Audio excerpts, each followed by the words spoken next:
We've chosen to only work 3 days just so that everyone has the amount of time that they can with their families, but also the energy to come back to work and come at it full force and just to be able to do it properly with a mind that's not shrouded or tired. I think it's really important to have employers like that that can do that balance and also recognize that, yeah, it's expensive to live, but Yeah. it's also very healthy to have a balance too. Jeremiah, thank you so much for being here. Hello, everyone.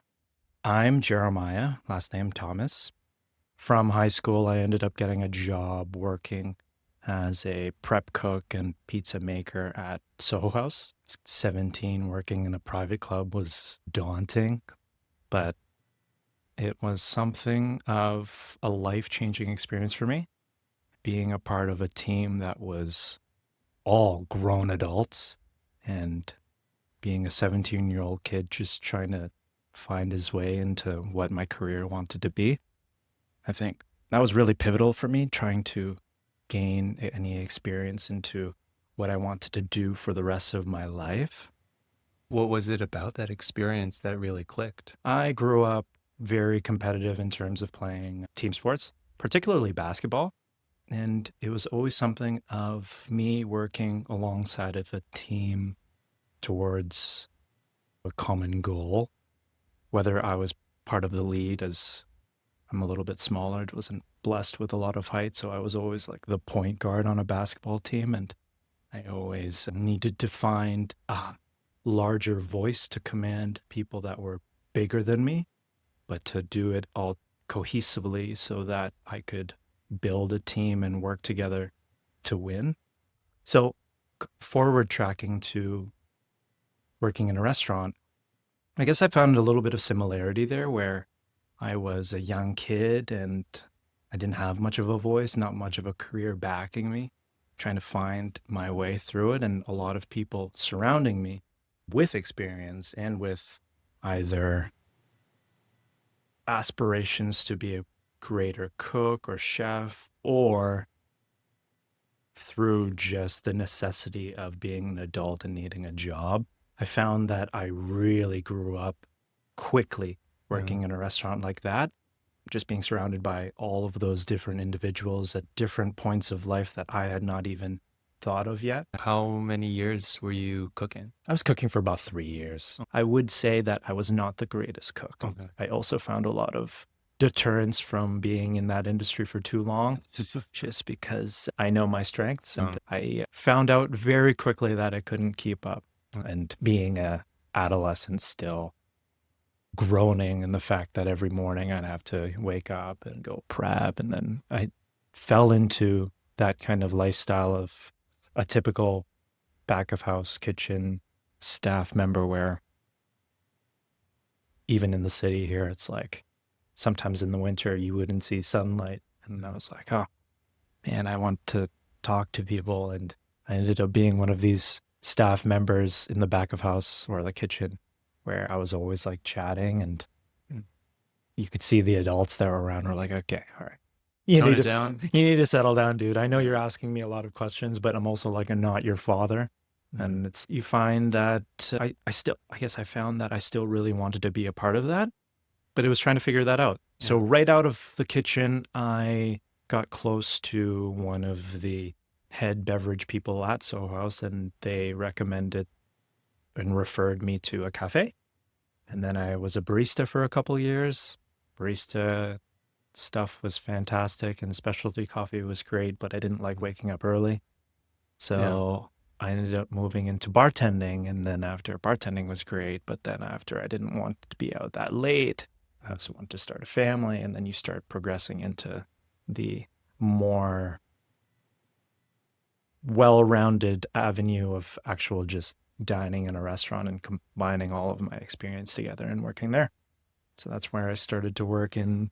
I moved into Oliver and Bonacini first, a big company, and I ended up being a part of a restaurant opening, which was really lovely. And that company allowed me to have different feet in different places. So I got the chance to be immersed into the casual dining. And then I got the chance to get my feet wet into really fine dining. And what were the So O&B spots? Canoe and Auberge de Pommier. Okay. So those two for me, I never fully worked at these places, but I got the chance to do like a couple shifts here and there. Yeah. And I truly thank Oliver Bonacini, like as a company, for allowing that flexibility of some staff members to be. I was pushy and tried to be everywhere and just trying to get experience elsewhere. And Yeah. as soon as I hit those two places, I was like, there is a level of excellence and a pursuit of excellence. And you could see teamwork being involved and just like, I'm an inherently competitive person. And I'm like, I want that. Yeah. And what Um, roles were you doing? I was bartending and serving. Oh. So just at those restaurants, you can't just come in and serve. So Yeah. you have to take a lot of a back seat here. Yeah. And there's a lot of ego where you think, oh man, like I could be you. I could run laps around you. I know you're older and you're probably a great server, but I could do what you're doing. And I started to see that. And then that's where the fine dining bite happened. And it was just from there, just a pursuit of, man, there's so much more to this that can be learned and explored. And then it really humbles you too, because you're like, there are restaurants around the world that are going for glory. And you want that, Yeah. especially in Canada, where we're just slowly entering into the marketplace of really high quality world traveling restaurants. And like, Do you think we're just entering into that marketplace, or you think we're just getting recognition? I think our ecosystem of restaurants has always been great. I was good. Dining has always been great here because of the diverse amount of culture that we have here. Dining has always been great, but I can't say that we have been on the world stage or comparable to being a world-class region for dining up until recently. And I recently last like 6, 7, 8 years. But that doesn't have anything to do with the restaurants from before. It's just everyone is now coming to the GTA and more talent is coming, and we are evolving as a region where we're pulling from our own produce from Canada instead of taking from around the world. Yeah. So a little bit of a change there where we're being a little bit more proud of Canadian cuisine rather than emulating things Yeah. from around the world. I think now as a country finding our voice there Yeah. and really saying that, okay, Canada can be on the world stage and we have the talent to make it happen. And we have the abundance of produce in Canada that is world class, and it just needs the right people to do that. And Yeah, you look at like North America's 50 best or any of those rankings, there's a good chunk of that list is Quebec, Ontario, and Vancouver. yeah, we just need the travelers and the right amount of people to say yes to coming to dine in Canada. And it's just getting better. The trajectory of dining has just been up. The inclusion for our restaurant to be into the guide has just been monumental because it just allows for us and Pearl Morissette and Hexagon, but it just allows people to be more aware of what's outside of Toronto. Oh man, you can go to Niagara and there's some incredible world-class food there. You can go to Creemore, Ontario, and I kid you not, a lot of people in Toronto just think Creemore is a beer.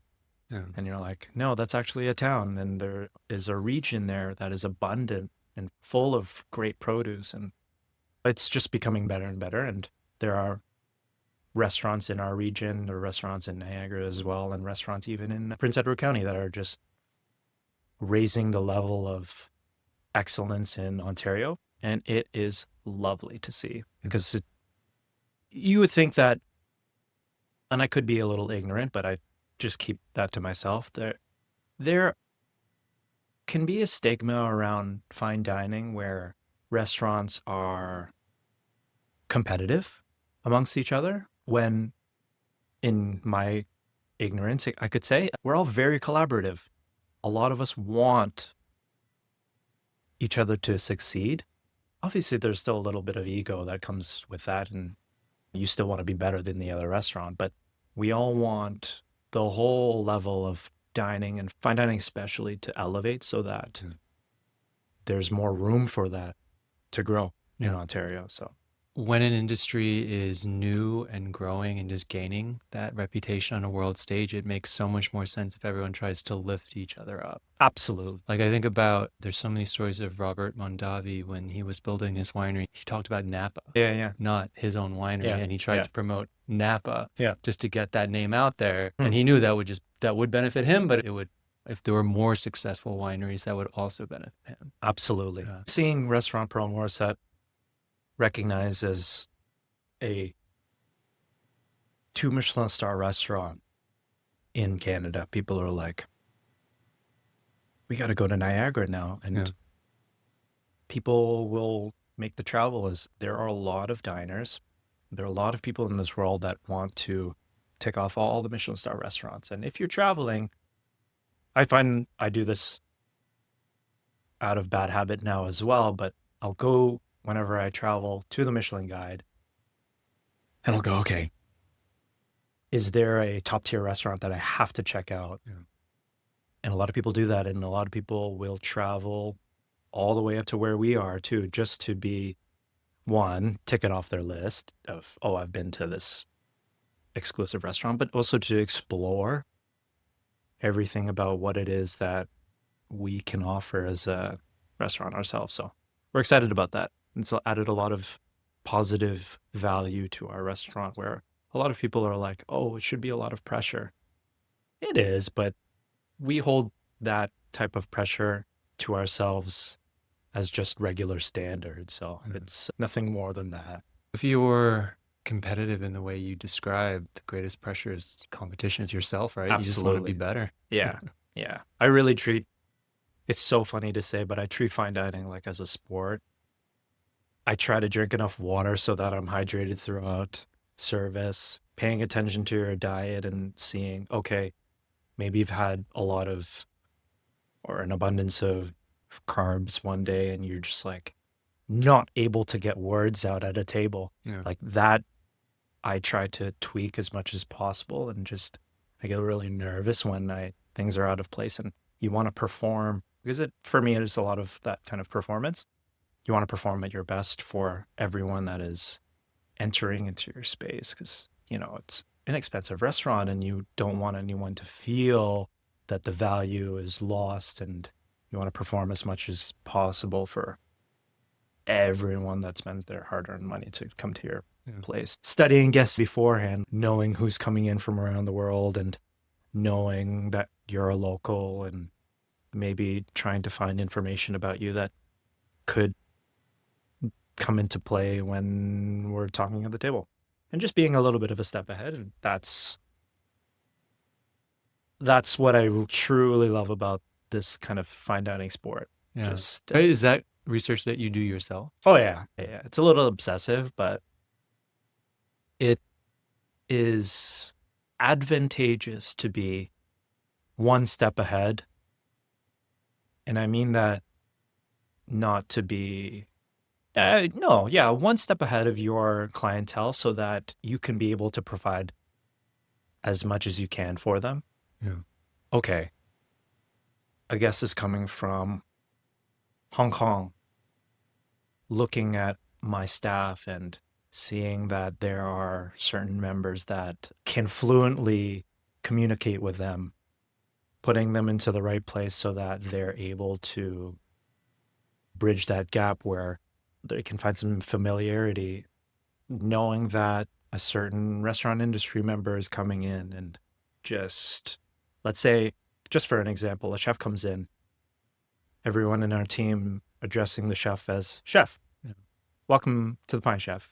It's just kind of small things like that could be memorable without doing anything out of place from the normal, but just making the small detail. And I love that. It makes me tick. And just the way that I've dined around the world and seen those details get hit, I go, that's what it's all about. And not to do it unreasonable way, but to do it in a way that is subtle. And if you notice it, if you don't, it is what it is. Yeah. Yeah, I love that stuff. No, those are the little details that make a good meal to like a really special experience. And I think it's what's the difference between giving someone food and giving them hospitality. Yeah. Yeah. Yeah. I won't say the restaurant's name, but I went to a 2 Michelin star restaurant in Paris. And it's apparent that my area code on my phone is Canadian. So for dessert, they gave me ice wine. I'm like, oh my gosh, this is funny. And it's meaningful because like they caught on to that and they said it subtly. We know you're from Canada. We wanted to treat you to this. And it's just like a small little gesture like that where you're like, wow, they're paying attention. And you're still remembering it yeah, a couple years later. yeah. And you're like, that takes 5 minutes of extra work. Obviously, a lot of communication and coordination amongst the whole team. If you can achieve a level of dining that's like that, where you're paying attention to minute details, like that's what I think is world class. And that doesn't take budgets that are millions of dollars to create. That's just paying attention. No, you don't need EMPs like 3 Dreamweavers. Yeah. I don't need to pay for all of that to go make hot dogs or get hot dogs from a stand. Like just paying attention to small things like that can make a world of difference. So I just find small details like that amusing and just I live for that. Okay. Yeah. How long ago did you join the Pine? I joined the Pine last year, 2024, in late April, early June. Okay. And did it have the star then?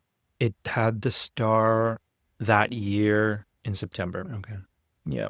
September 18th. I don't remember the time, but it was about like 9:00 p.m. Okay. Oh, I remember the time. So like when you joined, was it very much like one of the things that was talked about, like this is something that we're trying to work to the standard, we're hoping that we achieve? Sure. I think it was a little far-fetched to think about that early on just because of the guide was only in Toronto. Yeah. So up until then, it was like, okay, you had to be in Toronto to get a Michelin star, which was tricky. And ridiculous because half the ones in Europe are in little villages. Right. And then you're like, okay, will they ever branch out to restaurants like Pro Morset or us, Hexagon? And then immediately, like, they announced that there were going to be Toronto and GTA or whatever they call it. So you have a little bit of hope. But even with all the Michelin guide being a focus for a lot of the restaurants, it's also really funny and hypocritical to say that it's not our goal. The goal is just to be the best that we can be. And that is so cliche, but it is probably one of the only things I can say because it's truly how we live and truly how we see ourselves.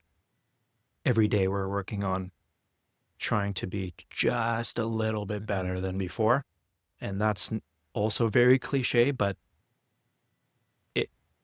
it's a reality. Like I talk to chef just every day about how we can get better.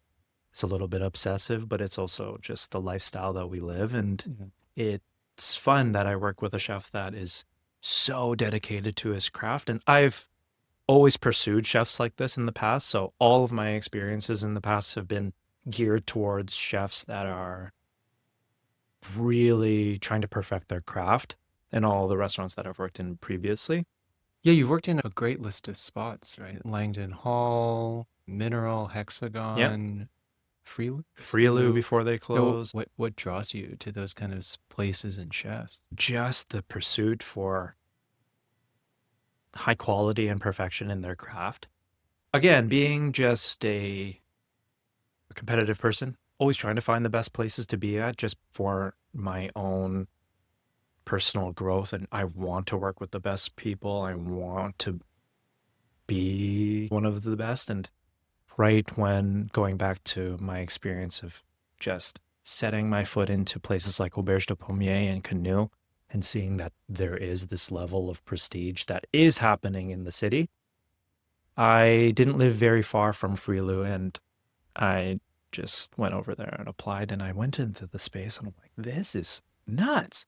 It's like this small little restaurant and could seat maybe 20 people, and that's like generous, but just like ultra perfection. And you could see there was no dust even on anything. And you're like, this was so detailed in this like Japanese Nordic feel. And I was like, wow, this is something out of ordinary. And when I was working there, just seeing a little bit of those details come out and seeing like excellence happen. What was your role there? Server there. What was that transition like? You have these experiences at the Yeah, O&D yeah, yeah. spots.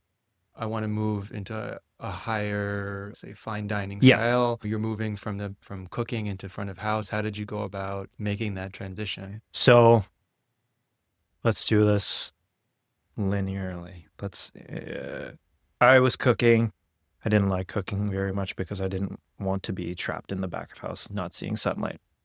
Let's enter into Oliver and Bonacini as a company.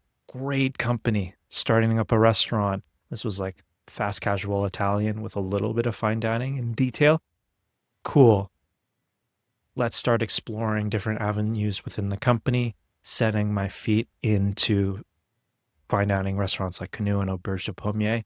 Whoa, mind blown. Yeah. Okay, there's a restaurant that is quite close to me that is pursuing fine dining at a really high level, but it's in the middle of Thornhill. This is super strange. Let's go apply there. Let's go take a little bit of a gamble and go see if I can work there. Got in.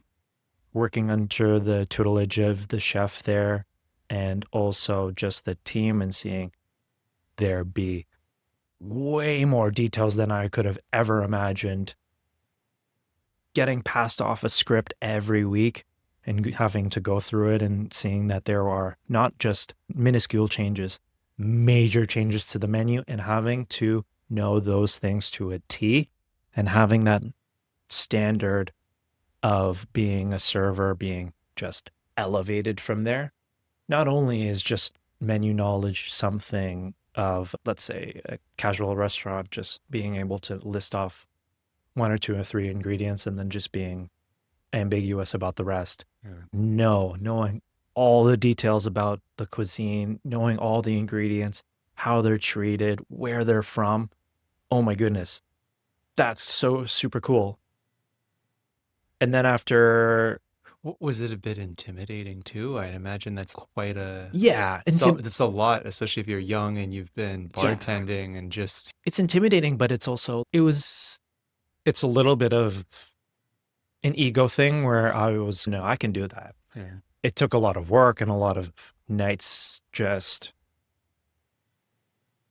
combing through details, learning things that I don't know of. What the heck is a salsa fee? I don't even know what sweetbreads are.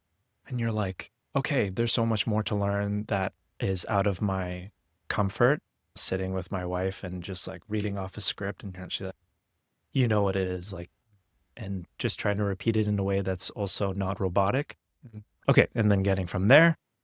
And then there was a little bit of a shift when I was working at Frilu to where I transitioned from working there to Mineral, where I was really exploring like myself and seeing what it was that and what it meant to be Filipino, and also what was Filipino cuisine. Because for me, growing up, going back to that was like just sustenance and just like food, and exploring what all of that was and being familiar with that. And then working for a chef in Danny, who's still there now in Mineral, who's really dedicated to pursuing that as a elevated cuisine, Filipino cuisine. And now see, like, to this day in 2025, seeing his cuisine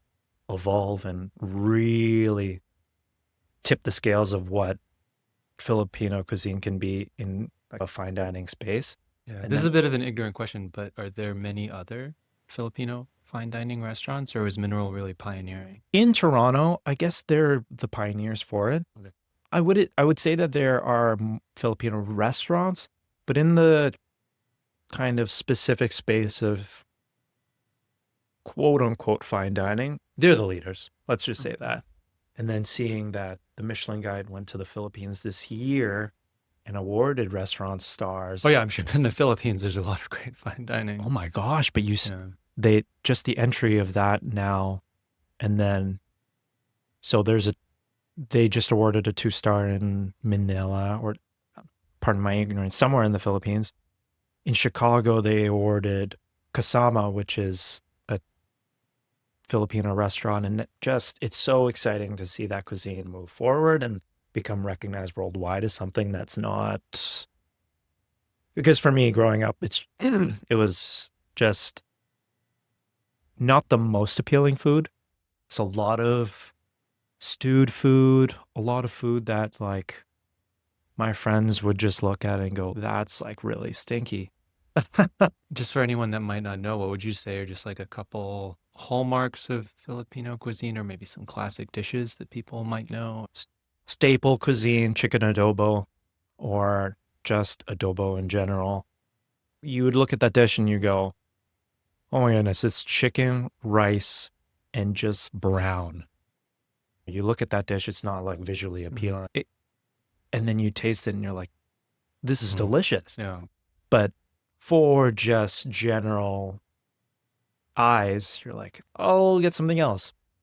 And so seeing that flavor could be interpreted through, let's say, and this is why I was really drawn to working with Danny at Mineral, like those aspects of the cuisine, and then really elevating it in a way that was not just looking good, not just looking contemporary, but just elevated flavors. I was so excited about doing that. And then the pandemic hit. So that was really a turning point in my career because it was a lot of exploring if hospitality could last, Yeah. exploring if I needed to do something else and pivot from this career trajectory of working in a fine dining restaurant, because is that going to be something of the future? And It's wild that we thought those things at the time. crazy. I got married in the pandemic. I was like, oh my goodness. Everyone's asking me like, is this something that could sustain a family? Is this something that could sustain just going forward in the future and building a family? And I didn't know. So it was just waiting on things to open up. And so the reason why I ended up a little bit west of Ontario was because we needed to move out, my wife and I, and we ended up moving in with her parents. And they live in the region that's just north of Guelph. And in that region, there's no fine dining. So I needed to explore what that meant for me. And the only places that were in relative proximity to where we were living were Langdon Hall and Hexagon. And for me, it was starting from zero. Okay. I started at Langdon as a server. Again, it's okay. I could take all of this experience that I had and pitch something. And I got it. And they were gracious enough to let me in. And there's this thing that I cling on to, and this is very detailed, that I think has continued on to my career, was I applied online via email, cover letter, CV, everything, resume. 17 minutes later, and I count because it was very apparent to me, like I was clued into this. 17 minutes later, someone called me and their management team, set up an interview, set up everything, and I had a job pretty much the next day after the interview process. Okay. So, oh my goodness. So Never happens. It's usually a black hole you send your resume to. That's what I mean too. Like just out of pitch. Yeah. But to see that someone was still there overlooking things, and it wasn't just pitching your resume to somewhere and have, yeah, like you were saying, have it being a black hole. I was like, oh man, they take that stuff seriously. And if they see a resume that comes through that has merit, has worth to consider, let's make it happen. And I felt that energy right away. And I was like, yeah, okay, I'm on board.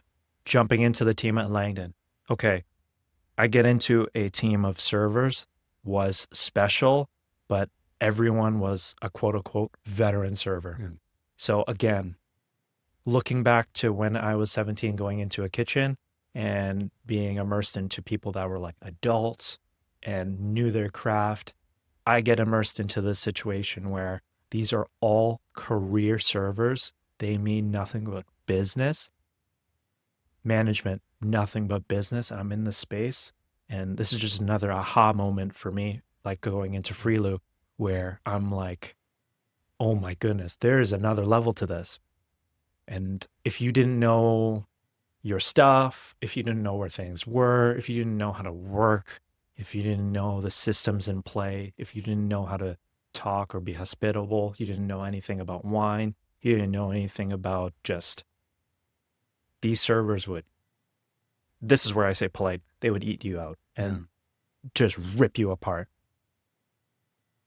Did they do that to you? No. Okay. For me, that was a challenge. Just learning things at Frilu where it's intimidating. It's no, this is, if I want to be a part of the best teams that are working for the best restaurants in Canada, I have to step up and I have to be like that. I have to know my stuff and I have to elevate myself too. And you enter this team and it was like magic. You just see all of these team members working cohesively together into an experience that was magical. And I'm like, man, this is fine dining. Yeah.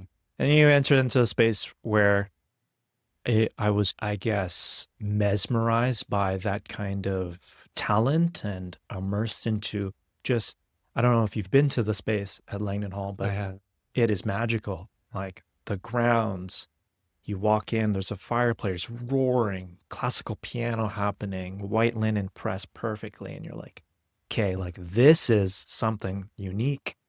And then the pandemic kept growing and then things started to shift way there. And you're like, okay, things, I wouldn't say we're never the same, but you could see that things took a hit in the hospitality industry in general. And a lot of people needed to make decisions to step away from It's that. funny you talk about the pandemic forcing you guys out of the city and kind of reevaluating. But what kept you in the industry? You could take a drive for perfection and a competitiveness. You could have joined a bank, right? Like, Yeah, there's so many routes you could have gone. I guess ignorance.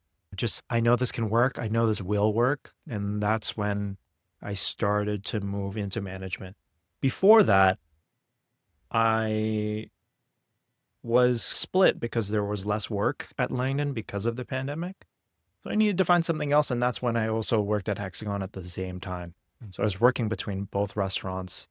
And I was a server at Hexagon and a server at Langdon at the exact same time. Wow. Working just so that if, let's say, a lockdown happened, okay, I had worked and sell. But at that level, that's a lot. That's double the details you've got to learn. Yeah, it was a lot of coming home and just studying, which was, you get pigeoned into doing things for your family, and I don't regret any of that. It comes to a point where it's very challenging for yourself and it's a lot of pressure as a contributing member of the household to contribute. Yeah. And if it takes staying up and combing through details and being on my A game all the time, and so be it. And that was a very challenging part of my life, but it was definitely rewarding as you create so many relationships with like-minded people. When I was at Hexagon, I worked with Chef Rafa. He's there right now. And you can immediately click with some people You just see, oh my goodness, you're working so hard. And without even me telling you anything about what I do behind the scenes, having a chef just like zero you in and go, I know you're cut from the same cloth. That's so awesome to feel. Sounds very affirming at a It's time where very you're affirming. working so hard. Yeah.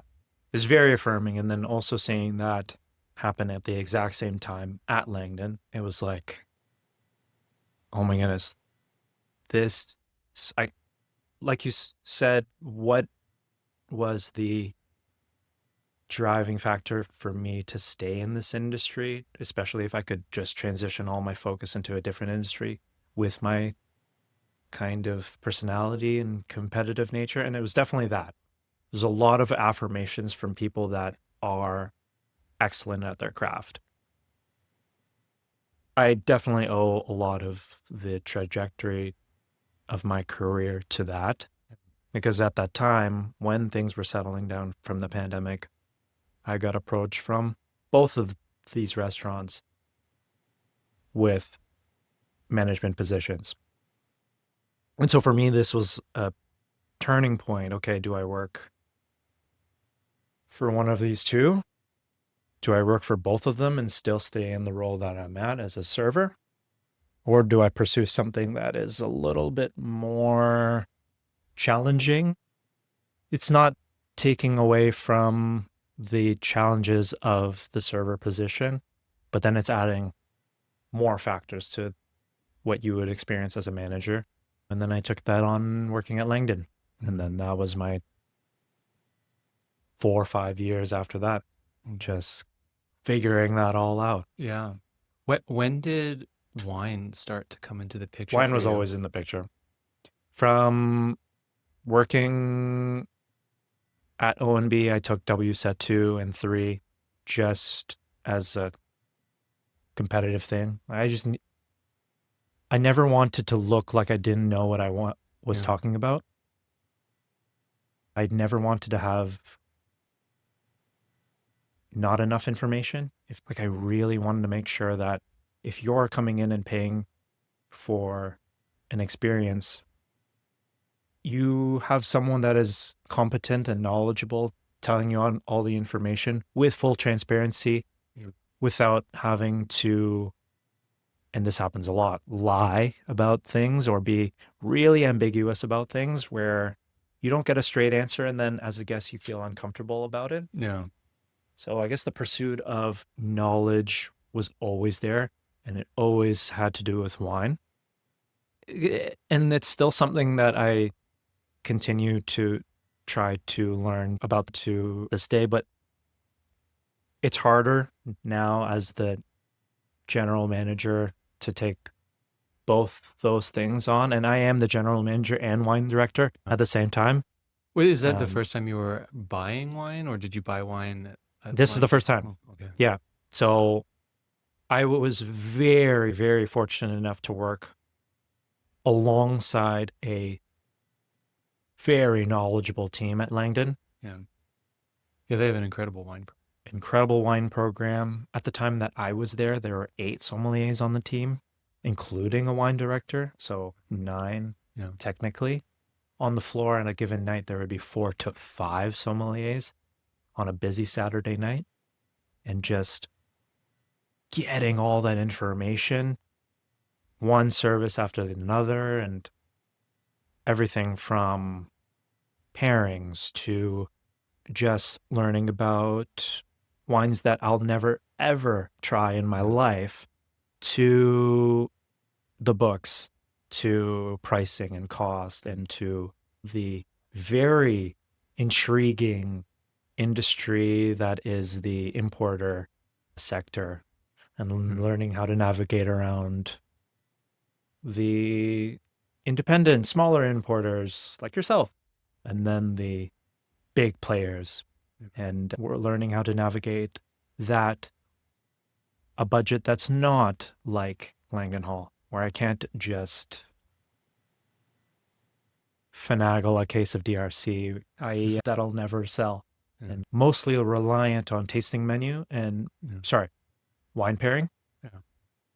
where it's not a lot of bottle sales. It's just a lot of making sure that it's paired with food gastronomically. That has been something that has been challenging, but so rewarding to learn from and to have the colleagues that have been able to support me in that kind of pursuit for excellence that way. Was there any more formal education you did? Is there any? Apart from W3, no. Okay. After that, I would call, not to say that there won't be anywhere in the future. Got my hands full with a 6-month-old. Oh, you definitely do. Yeah, I'm learning to spread my time accordingly amongst my work and family. And that's been very rewarding working at the Pine because we all are pretty much in the same situation. Chef's got a 1-year-old. Two of my sous chefs both have their second kid. One of my servers is on mat leave. She had her first. It's surprising given the demands of working in a Yeah. spot like the Pine. How are you guys all balancing it? I I have a owe 2.5-year-old, and I just know it's tough. I owe it all to my bosses, Jeremy and Cassie. They have always been dedicated to finding that balance amongst their own family and amongst everyone else's family and being so flexible at that. But then also with that comes just as soon as you come to work, it's once you're at work, everyone is there for the greater goal that is whatever we want to take the restaurant, but also take the time. Have as much time as you need with your family and just also have that balance because we want this not to be a restaurant that is just a restaurant. They really want this restaurant to be something that'll last forever. I'm on board with that too. And not something that is just like a fad or something flash in the that'll. pan. Yeah. So that's where we're at right now. I will always continue to learn about the industry. My pursuit for learning more about wine grows every day just because I am just enamored by the idea of a wine pairing and how that fits in a structure of a tasting menu, and also having just so many different factors in terms of how to price one accordingly. How do you find the right value for the guest, as well as how do you balance that with the amount of cost that you need to have an inventory of wines where you don't want it to sit forever, and it's a fun game to play. Do you think there's more freedom that you have not having Toronto rent to pay? 100%. Oh, not to say that we're not. For sure, the costs are going to be very high running a restaurant of this caliber. But Yeah. I often wonder if that's just why it can be so tough in Toronto to find a good deal. Yeah. It's also a little bit tougher our way too because we're so far. Some people, there's a lot of different factors that go into play. I don't have just logistically a lot of space to hold wine. And in that sense, I don't want to just have boxes to the ceiling. I want things to move. But we're in Creemore, Ontario. So if I'm out of a wine 1 week and it doesn't come 2 weeks later, I'm screwed. Yeah. Once a week deliveries. Once a week delivery, and sometimes during service was just like, I'm just going to leave that there. It's quite challenging, and you have to be creative. And that's what I love about the space that we are in too, because chef also has not the greatest time finding premium ingredients and ingredients in general. And you have to be the most creative with what you have. And I think there's so much that comes about having less of an abundance of things that are at your disposal and just like figuring it out. There's a beauty there where if you can do it, when you do get premium ingredients, it's just, I'd rather have things that are more creative, and you'd rather find What do you mean? Because I would think that you're getting great produce across the board. So what do you mean by a premium ingredient versus a creative? A5 Wagyu, caviar from Russia, Yeah. Okay. uni from Japan. Those ingredients we'll never get just because it, one, doesn't make sense to the ethos of our restaurant. We stick to only Canadian ingredients. Yeah. Do you do the no pepper and no citrus that? Yeah, we don't use citrus, lemon, or lime just because it's not grown here. And if we do use citrus, it's really expensive. Calamansi from Quebec had a farm that does it really expensively, and we'll Oh, source it just because we want to use it.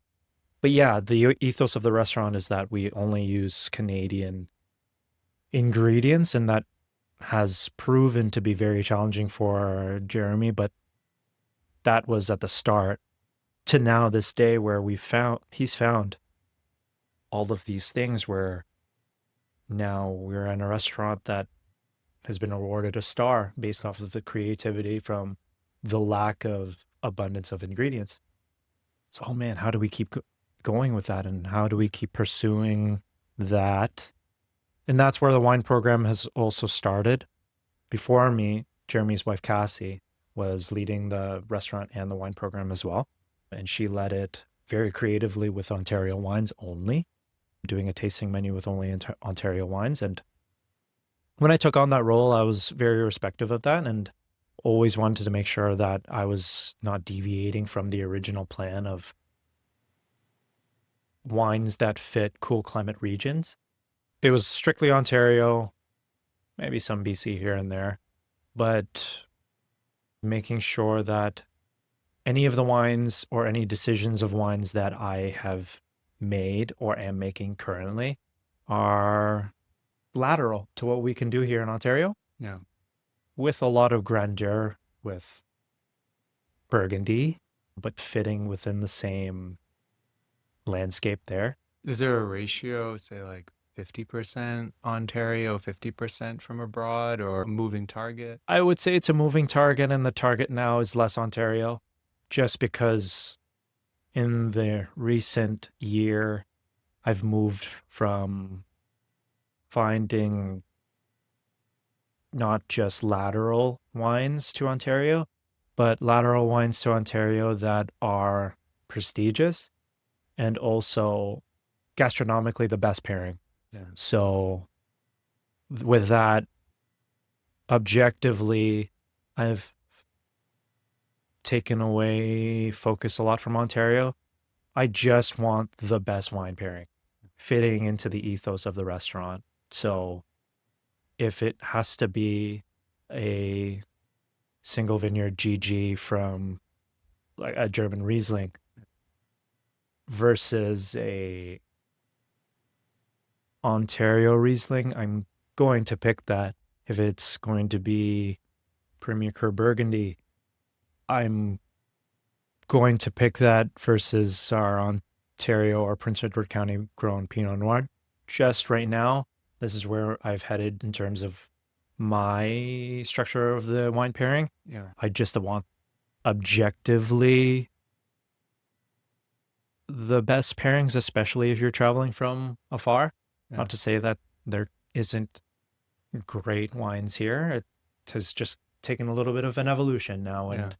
now the price point of guests coming from around the world, they want to see premium labels. That's what I found as I've stepped foot working into this restaurant. So how do you think it works then? And look, I'm very biased Yeah, because yeah. I don't sell Ontario wine. I want you to keep buying Right. imported wine. Right. But it's such a strong ethos of the food to keep it all Canadian. How do you think that lives with the imported wine? It's, I mean, to challenge you, I bet if you worked really hard, traveled to the wine countries here, built relationships, got back vintage stuff from Niagara and Yeah. Okanagan, you could do it. so I've been able to get a lot of back vintage things. I guess it's a little bit more along the lines of our clientele. They're just not as interested in seeing it. which is unfortunate because my program originally, I was looking at back vintage Rieslings and back vintage Cabernet Franc and introducing it in a way that was like exciting, but a lot of people just don't get it. Yeah. It was unfortunate. And also the price point. A lot of people didn't find the value there. And also with that, a lot of people and a lot of our clientele wanted to spend more because there aren't any upgraded proteins or upgraded ingredients that you can source to add onto our cuisine. We get a lot of clientele that do travel that just want to spend the most amount of money. It's a nice problem to have. It's a very nice problem to have, but it can be very challenging when you get an international traveler or someone that wants to be of a showman that can't. And that's where we've done a little bit of that through the beverage program. Yeah. So then rather than bringing in stuff from Hokkaido, you're gonna bring in some great champagne at Burgundy. Exactly. And that's where that's where I've found the trajectory of the wine program go. Because I still to this day have a lot of back vintage things in Ontario. I just don't want it to sit. And also it's a little bit of a harder sell, which is unfortunate, but that's just been the reality for where the industry, our clientele is today. I hope it evolves, and I hope to keep these relationships that I have with wineries in Ontario great. And I support them as much as I can, and that's fantastic. For the clientele that wants to ball out, they would rather ball out on something else, which is unfortunate. That makes a lot of sense. Yeah. I realized we didn't cover this, so maybe you could just share just a little bit like what is, you talked about the pine in terms of the ingredients it uses, but what's the cuisine all about? Oh, yeah. And I'd love to touch on that. And then maybe you mentioned how much you enjoy finding a great pairing. I'd love to hear just like a couple of your favorite pairings that you've Absolutely. done. The pine is Chef Jeremy's journey through utilizing Ontario ingredients. And I say journey, and a lot of his experience working elsewhere around the world, particularly China.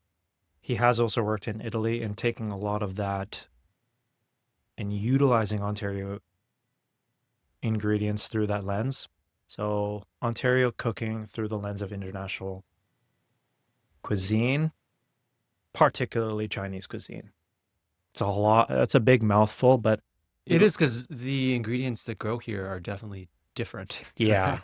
Jeremy puts it really great in the sense that when you go to China, a lot of the cuisine has a lot to do with resourcefulness. And resourcefulness is so key when we talk about cuisine here. It's not just farm to table and utilizing everything on beef, let's say. It's utilizing everything that's with beef, but also I only have salt, pepper, and radish from over there. That's resourcefulness. Like you don't have anything. How do you make the best out of nothing? And the Chinese cuisine where he's worked through, it's the most simplest ingredients, but they've over generations have just utilized resourcefulness to their advantage in making cuisine that is simple, fast, easy, and so delicious. Yeah. And so trying to take that ethos to cooking here in Ontario, the simplest way to put it though is pine is creative cuisine. Just really exploring what we can do with what we have here in Ontario through the lens of everything that he's learned in the past, but definitely just creative Ontario cuisine. And what are some of the signature dishes? One signature dish that is very special that has never changed is the carrot jiaozi, which is a dumpling. It's very simple. It's a dumpling with a carrot puree and a little bit of brown butter and chives and That's it. Yeah. It's very special because of just the way that he's Chives prepared are it. the only spice. Sorry. Chives, that's it. Wow. Yeah. Brown butter also is like the technical way to add a lot of flavor to there. And just you see a dish that's very humble and the humble carrot, but I'm not going to spoil the way he does it, but just the way that he treats that ingredient in a way that's not as common here, not as common in China, and blending it together. You're not going to see a carrot dumpling in China. Yeah, you're just not. No, is butter a big ingredient No, there? No. no, not at all. But then blending all of that and putting it all together and just making something that hasn't changed since the day they started. Everything else is up for grabs because it's just, we don't want to settle on anything just because you want to keep being creative. But there are a handful of dishes, including that one, has never changed. Okay. What wine would you pair with? Riesling, 100%. Yeah, 100%. Just the way that What style? Dry, Cabernet, off sweet? Cabernet, 100%. Like it's funny to say that's like a shoe-in pairing, but it just works so well. Oh my goodness. The way that also the brown butter acts with the Riesling. The choice of Cabernet Riesling that I take to a little bit less alcohol, also some off dryness, really balances so well with the sweetness of the carrot. Yeah. And then the dish is so rich inherently. So having a little bit of backbone with the Riesling's acidity, you're just like, this is stupid. Sounds so good. Yeah, yeah. Also, Riesling for obviously the wine community is fantastic, but Riesling with Chinese food is also fantastic. So it's a safe pairing, but it is a shoe-in pairing that I'm so proud of too, because you're like, okay, objectively it makes sense. Objectively things go together. But if it works, don't change it. Yeah. Also find the best Riesling for it. Find the best pairing to make sure that the dish stands out the best too. Yeah. For me, my wine program has a lot to do with being the vehicle for promoting the food in the best way possible so that you can have the best fine dining gastronomic experience that you can. So if it has to do with the wine chosen to elevate the food, that's great. I also play with theatrics in wine. I also play with theatrics in presenting food.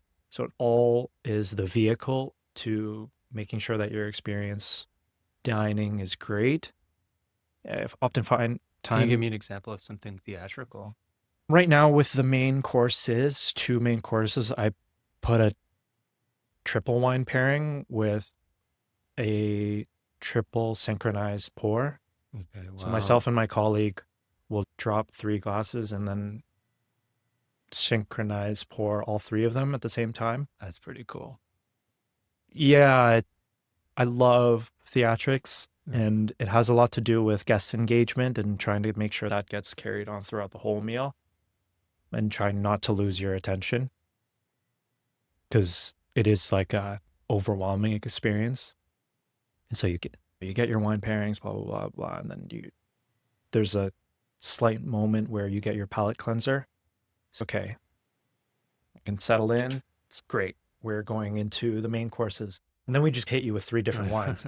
It's okay, what's going on? And then your main course hits, and then your next main course hits, and then like, okay, great. That sounds like so much fun. So I'd love to know, what are those 3 wines? And are they, because right it's so now, fun because they get to try a dish and then maybe even pick their favorite in the lineup. Yeah, for me, that's really important because it is a moment where you get to choose your own journey here. The 3 wines that I have with the main courses currently, I have a Liston Blanco, I have a Spätburgunder, and then I have a Syrah. Liston Blanco from the Canary Islands. You're playing around with some little bit of volcanic nature. Is it a Vignatigo or a different? No, producer? this is Palo Blanco and Evante. I think I might be butchering that. And then I have a Spätburgunder, so German Pinot Noir. So going back to the Liston Blanco, a lot of, I guess, a volcanic nature, still has a lot of mineral backbone, some acidity too, because the main courses can be quite rich. So I love having that as something that you can carry throughout all three wines. So we'll place that there. The next wine, Spätburgunder, you have a lot of acidity there. Yeah. The Chinese dishes that we have a lot of richness. So using those wines in conjunction with each other. There is red meat too, so I want to make sure that's not missed in a wine that kind of just gets lost. That's why it's only one white, then two red. And then I'm not going to spoil the main course because you have to come see it for yourself. But with the main course, there's a lot of rose, red yeast, spice. See, there's the theatricalism, or theatrical nature. You're not even telling me, and it's getting me excited. Yeah. I want to come now. Beetroot. And that for me is like Northern Rhone, and I love Northern Rhone Syrah in that way, where somewhat that granite nature of Syrah goes so well with the proteins and especially the jus. And having all those three balanced between both dishes, I found one, this is more of a service thing. It is advantageous that I can pour a flight right before both courses, and then let the guests mingle in that so that it's done, so that I'm able to navigate and not have to do another pairing. And then also, it's exciting. You're like, oh my goodness, look at all this wine that they've poured for me, and you get to choose your own journey that way.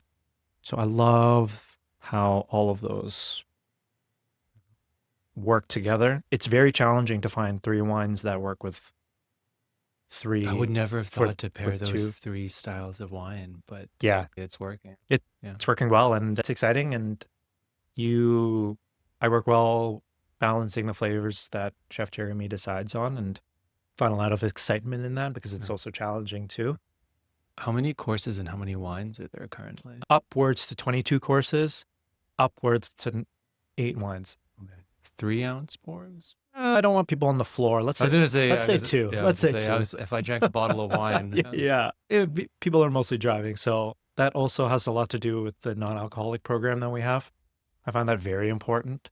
I went to a restaurant, another 2 Michelin Star restaurant in Amsterdam, and my wife was pregnant at the time with our first, and the non-alcoholic pairing was almost better than the wine pairing, and I went back and forth because didn't want her to be full off the pairing, and it's like, this is intense. Yeah. So I find a lot of joy in doing that too, just so that the experience isn't lost for another guest. Can you share a little bit about how you make a good non-alc? Because I guess for me, what's often been a struggle with non-alc pairings is alcohol has a way it slows you down. But if something's just like a delicious blend of juices, I'll just drink it and it's gone. So I know like carbonation can do that, but I'd be curious. Bitterness can do that, but I'd be curious on carbonation, bitterness, temperature, texture. So you find that you can introduce some textures with richer courses or vice versa, trying to contrast it with a thinner texture with a heavier course. There's lots of ways to play around with it. But to answer your question into making a wine, or just maybe it was 1 or 2 examples. My bar manager, Eric, does an incredible job at building these things. But for us, it's the ingredient first. So for us, we're at such a big advantage because we have our own farm that provides ingredients that are parallel to the dish themselves. A Haskap juice with Haskap dessert, it's going to work really well. And also in conjunction with the team, the pastry team, working with us and just making sure that everything is balanced together so that it's not, if you think about it, a pairing against the food, it's a cohesive unit. So if you get the non-alcoholic pairing, you're just getting an extension of the dish. And I think that's really important to think about instead of just finding a dish and then matching it. If you're making a cohesive program, making sure that it's, like I said, like an extension of the dish rather than it just being something that speaks for itself. Tomato water with a tomato dish. So you see different elements of tomato come through. We have cold steep teas made from, let's say there's marigold on a dish. There's marigold in our backyard. We're going to use that and introduce it in a way that just carries the dish Yeah. in its longevity. And then how do you make it like a marigold tea or tomato water are delicious, but maybe they certainly lack the complexity of a fine wine. So what other layers, how do you build in those layers to it? It's definitely then it comes to, I guess, like treatment. So carbonation, introducing different temperatures. Can't give you everything away. But it's, and then not to say that this is like I don't want to say cop out for it, but theatrics have a lot to do in play with things too and how we present things. Theatrics, and this is like a huge conversation, but theatrics can really elevate something that is a little bit mundane. And sometimes that's all you need so that it doesn't overtake the dish. Like I was saying before, in all the programs that I have, it's all complementary. I don't ever want to take away from the food, and neither does any, like the bar manager that I have too. It's really making sure that the food is highlighted first so that the program itself is part of the whole and not its own thing. I don't want to go to a restaurant and go, oh, the wine program or wine pairing was what I really liked and the food was like secondary, or vice versa. The wine pairing was just felt like something was thrown together and not cohesive with the whole unit, and making sure that's all tied in together. And that's the most important thing for me.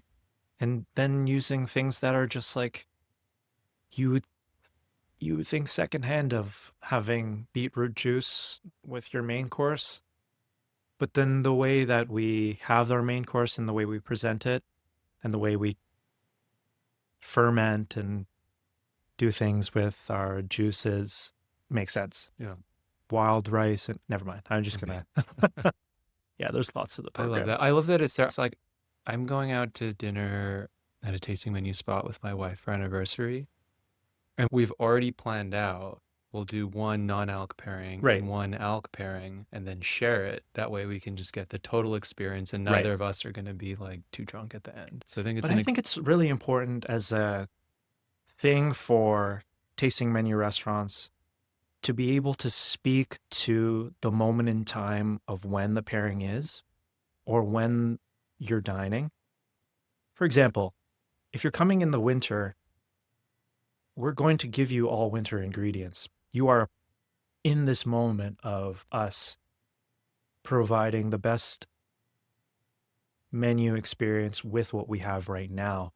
And I find that gets sometimes neglected as a factor in fine dining where, you know, you just expect the best out of every single moment that you're there, which should be the case. It should be consistent all the way through. But you shouldn't expect freshness in the middle of February. I can't get fresh tomatoes and fresh strawberries in February. That's not going to happen. So that comes to our challenge because we're at the mercy of our farm. So how do we navigate that for the non-alcoholic program and also for the food program? It's thinking in the spring, like, okay, we're going to start fermenting things now. We're going to start preserving things now and doing things creatively so that we're not doing a 20-course potato menu or a juice program that is just versions of root vegetables and green juice from kale because that's all we can get right now. They're coming all the way back to thinking a step ahead. That's what we do. And that's really exciting to make sure that every time that you come to our restaurant, it is a moment in time where we're able to tell a story of that time, but a story of the whole picture of what the pine is, what creativity is, and what is Ontario ingredients. Just rambling right now, but it's just exciting to always think about that. Yeah. And I get a lot of diners find, I would think that a lot of diners don't think like that. And it's hard to be able to communicate that politely without telling you, no, you're not going to get tomatoes in February, fresh tomatoes in February. No, you're here to experience the abundance of the land in the winter. Yeah, Yeah. rambling. Do you think, and this is a closing question, you think you'll always be excited about that? Do you think it'll ever get old? Or do you think always telling that story of what's happening in Ontario right now is Always going to be excited. Yeah. Oh my goodness. This is going around the world and seeing how other restaurants treat their own produce. There is no reason why we can't do that here. It just will need some time and emerging talent. But you go around, not to take away from places around the world, but they just have 100+ more years over us, and Yeah. that's it. You see a lot of history in a lot of places around the world, and you're like, even in terms of wine, we'll get there. There's been a few conversations I've had lately where, I don't know, it's focused on the challenges. It's so hard to get great people. Yeah. Costs are going up. Yeah. Great meals are getting too expensive to be sustainable, are all things that I've been hearing. So it's just nice to hear this more exciting perspective Yeah. that you're Yeah. bringing. Yeah. And you know what? We have a little bit of a luxury in that it's two-sided because we don't have truffles from Alba. We don't have white truffles. We don't have imported Hokkaido scallops. We don't have uni. We don't have A5. So, with that being said, we can't charge $600 for a tasting menu per person, which does excite a lot of people. Yeah. A lot of people don't want to pay that right now, and I get it. I don't want to pay that right now either for a tasting menu that's going to be like that. So, we'll never be like that. We have the ingredients that we have at the cost that we can and prices that we can provide because these ingredients are sourced here. It's not a tariff response to the political climate that we are in. This is what the ethos has always been. And I guess that comes into our advantage because we'll always be a tasting menu that is, and I say this politely, accessible. Obviously, it's still fine dining. It's not always the most accessible to everyone, and I get that. I don't spend money sparingly like that. It's great to be a special occasion restaurant where people will come once a year and they celebrate something special and spend their hard-earned money doing that. So we get a little bit of an advantage there. And it's also very nice to be in the space where we're at because we don't have very much volume. It's a little bit exclusive. So you have limited space, which means that for our business, we will never think about having a restaurant that's 100 seats because that's just not who we are. And it's not always about getting in the biggest amount of revenue or profit. Obviously, that's still really important to us, but it's the long game. Yeah. It's to make sure that within the space of fine dining, we become an institution that is a place where people recognize that, okay, the Pine is a spokes restaurant for Ontario cuisine. And that is what it was like when I worked at Langdon Hall. That's somewhat of a launching pad for a lot of chefs now around the world that have gone through that space. And we hope to aspire to be something like that, where we're just renowned as a fine dining place where people can go to just to experience Ontario cuisine. So that's incredibly exciting. Yeah. Always is. Always will be. Yeah. Is there anything else you'd like to add? No, it's just really rewarding to be in the space where I'm at right now, where we are.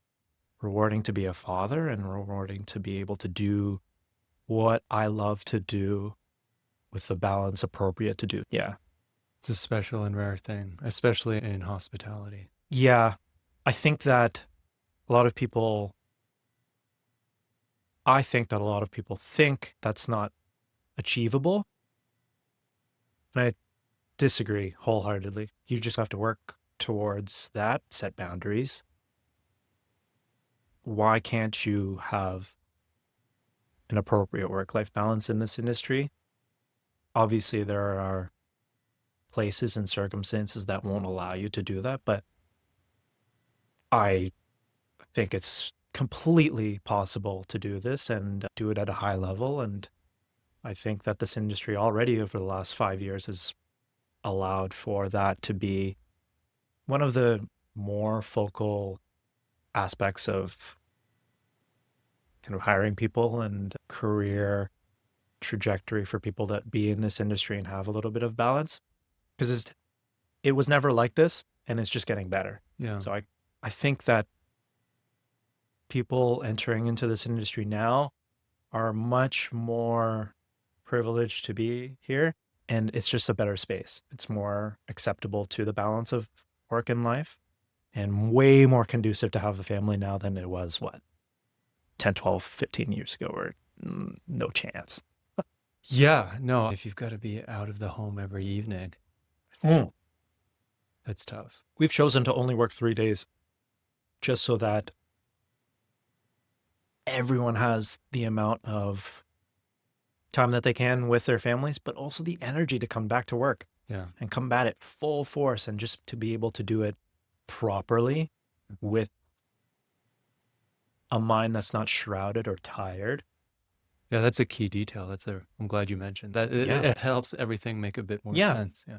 And also the way that my bosses, Jeremy and Cassie, have allowed for it to work also financially for people. I won't get into that, but I think it's really important to have employers like that that can do that balance and also recognize that, yeah, it's expensive to live, but Yeah. it's also very healthy to have a balance too. I know of in more corporate context places that will tell women you can take 3 months, 6 months, Right. whatever it is. But then if every single man shows up the week after, have they really set that example? Right. Can the women really take that time? No, No. Yeah. of course not. No, oh man. And it's fun learning that, like, minute by minute. No, you need to be home. You need to Yeah. be able to support your wife. You need to be supportive to the women. And it's like, there's so much going on there. And if I can't imagine having to go right back to work, and Oh, it's crazy. But it's so common. So you're like, yikes, how is any of this going to work if we all have to jump in? And yeah, it's quite, I'm very privileged to be where I'm at, and I don't take any of it for granted because I recognize that this is not the reality. I'm just in a position where I'm able to share that this can be a reality. It's not always the case everywhere, and that kind of sucks. Yeah. Oh, it sucks a lot because you have a kid too. I do. And part of the reason I started my own business was so that I would be in full control. Yeah. I paused it Yeah. mostly. And if we have another kid, I will pause it entirely for Right. 3 months. I just wanted to make sure that I could do that. I think that's so cool. And I think that's something that we have actually been getting better in this industry to accept. I just hope it gets more attention as something that is not just, this is the restaurant industry. It should always be a certain way. Like, there should be more municipal government funding that helps out that way. But Yeah. that's what it is. I think we're in the right direction, I hope. I could be ignorant. Well, it's especially good. I can pause my business. No one's going to fire me, but I also won't make much money. It's great for people that work in a place like the Pine that they can still have the money to support the family and have the time. Yeah. I think that's just, I don't know why that never was the case, but Now stepping into parenthood, you're like, oh my goodness, this is a whole different ball game. And then you're not just managing a child, you're trying to manage finances in that way when it's like Yeah, that costs so much money to pay. diapers. Oh my gosh. Yeah. Yeah. Awesome. Thank you so much for your time. Pleasure. Thank you. Thank you. Thank you so much for listening. Until next time, cheers.